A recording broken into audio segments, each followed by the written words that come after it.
تو انگریز یہاں انٹر ہوا.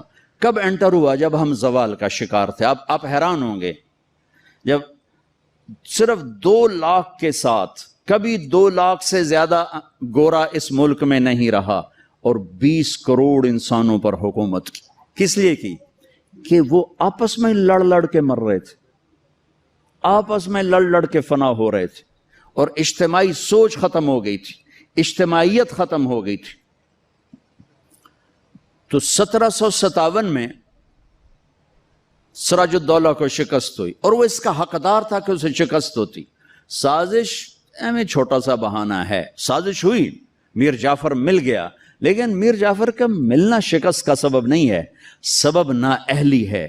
سراج الدولہ دن کے 12 بجے اٹھتا تھا، پورے بنگال کا بادشاہ، اور اس کے مقابلے میں کلائیو، لارڈ کلائیو، اس کی کلرک کی حیثیت تھی. وہ کم وقت دن چڑھنے سے پہلے گھوڑے پہ سوار ہوتا تھا، اور دن چھپنے کے بعد گھوڑے سے اترتا تھا. وہ سارا دن گھوڑے کی پشت پر، اور وہ سارا دن رات کنیزوں کے درمیان، لونڈیوں کے اندر سراج الدولہ، اور دن میں سوئے ہوئے ہیں. نواب صاحب 12 بجے اٹھیں گے تو شکست تو پھر مقدر ہے. میدان ان کے ہاتھ میں ہوتا ہے جو میدان میں کھڑے ہوتے ہیں.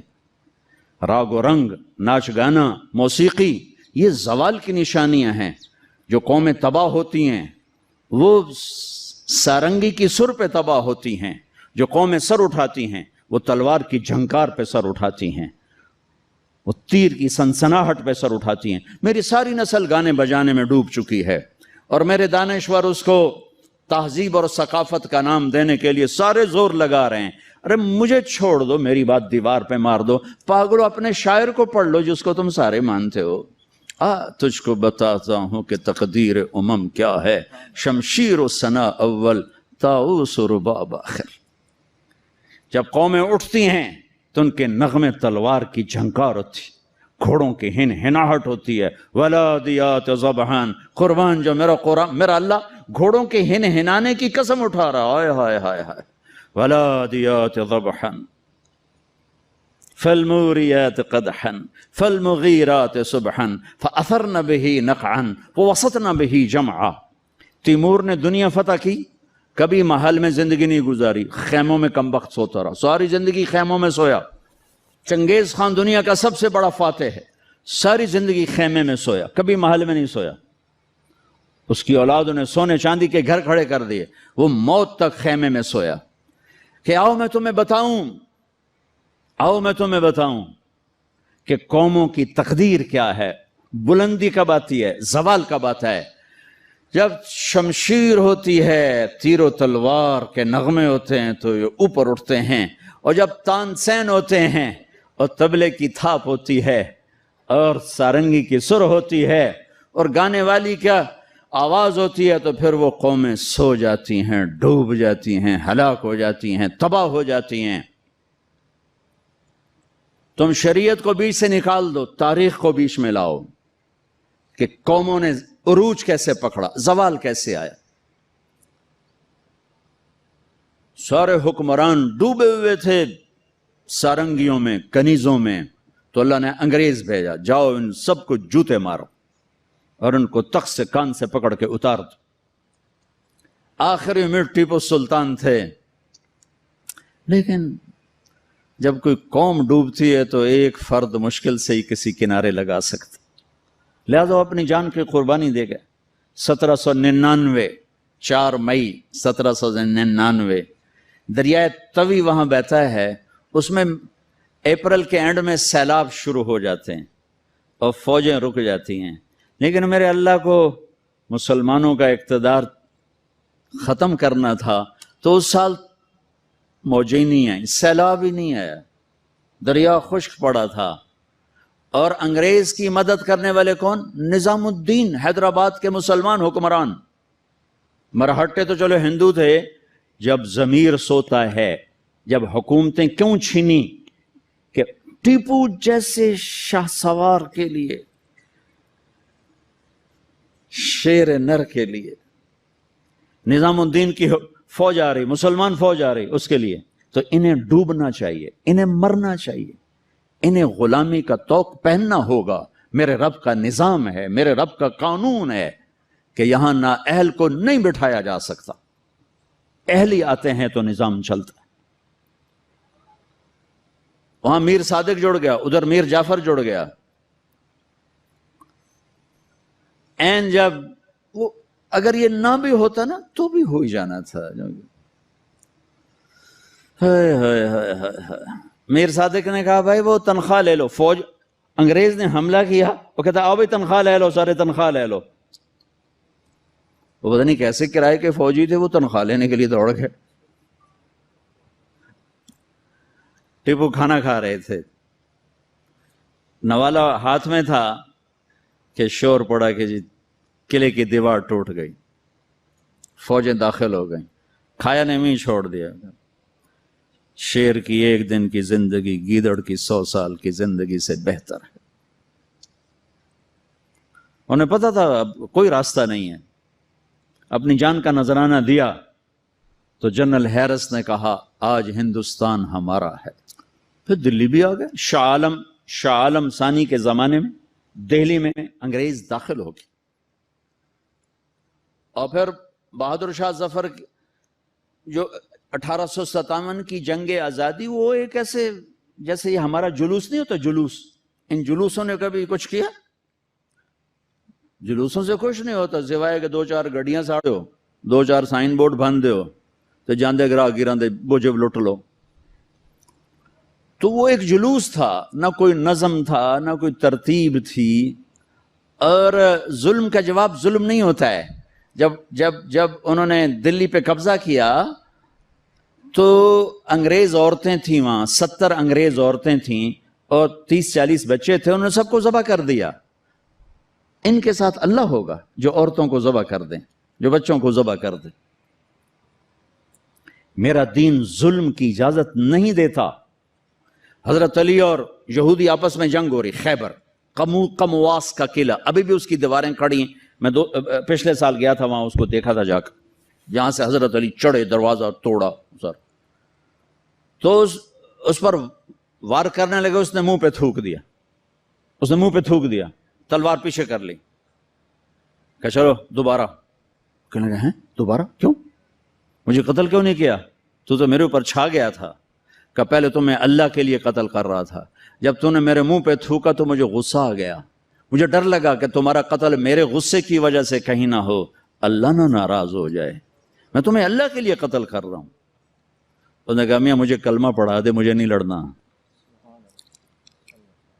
اور جب اسلامی لشکر جاتے تھے تو حکم ہوتا تھا کسی بچے کو نہیں قتل کرنا، کسی عورت کو نہیں قتل کرنا، کسی گرجے کے راہب پادری کو نہیں قتل کرنا، بوڑھوں کو نہیں قتل کرنا، درختوں کو آگ نہیں لگانی، درختوں کو نہیں کاٹنا۔ اس نے ناکام ہونا ہی تھا، لیکن اس میں مرزا الہی بخش، نجف خان، نواب شجاع الدولہ، یہ 3 آدمی اس میں ذریعہ بنے۔ لیکن وہ نہ بھی ذریعہ بنتے تو بھی وہ معاملہ 4 دن بعد پھر ہو جاتا، 4 دن پہلے 4 دن بعد ہوتا، لیکن ان کے ماتھے پر رسوائی کا داغ لگنا تھا، اور ان کی قبروں نے موت تک نحوست دیکھنی تھی، اور ان کی ہڈیوں نے نحوست دیکھنی تھی۔ تو مرزا الہی بخش، نواب شجاع الدولہ اور نجف خان، یہ انگریزوں سے مل کر انہوں نے راستہ بنایا، اور یوں 1857 پر آ کر مکمل زوال ہو گیا۔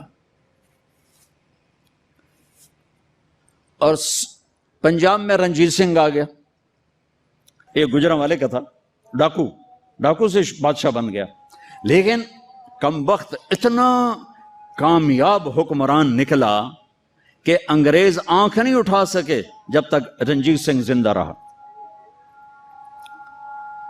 ایک آنکھ ضائع ہو گئی تھی جنگ میں، ایک وزیر مسلمان تھا، اسے کہنے لگا تم لوگ کہتے ہو تمہارے قرآن میں ہر چیز کا ذکر ہے، انہ لذکر لک ولقومک، اور ایک اور آیت اس کے فیہ تبیان لکل شیء، آیت نہیں ہے، مضمون ہے، علماء کی بات۔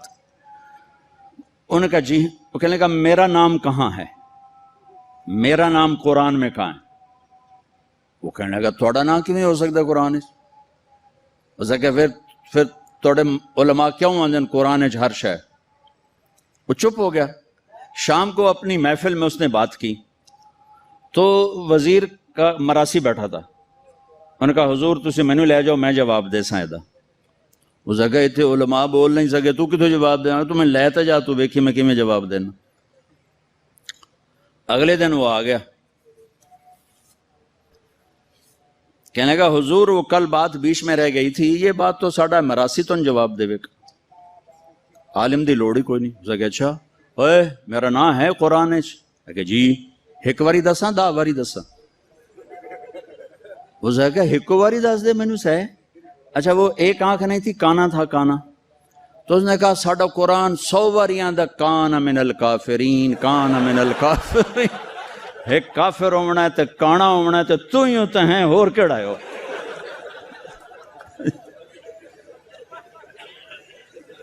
1818 میں اس نے میرا ضلع ملتان فتح کیا. رنجیت سنگھ نے, مظفر خان کی حکومت تھی, وہ 5 بیٹوں سمیت شہید ہوئے.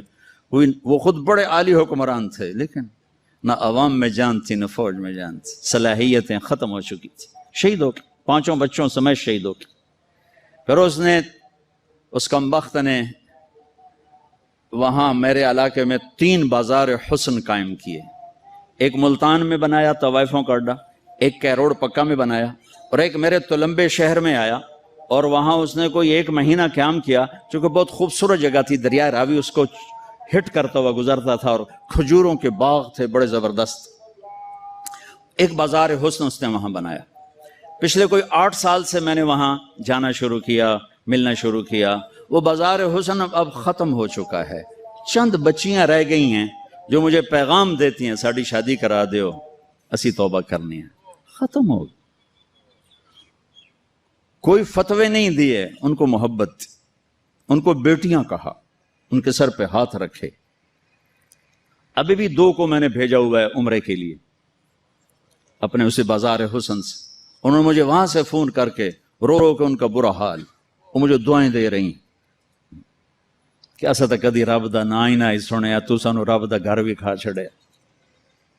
سب چندے کو وہ بیچاری روتی ہیں کہ ساڈے کو اور پیشہ کوئی نہیں تھا, عزت دیون واسطے تیار کوئی نہیں. میں تو جب سے طوائفوں سے ملا ہوں مجھے طوائفیں مظلوم نظر آئی ہیں اور انہیں نچانے والے ظالم نظر آئے ہیں.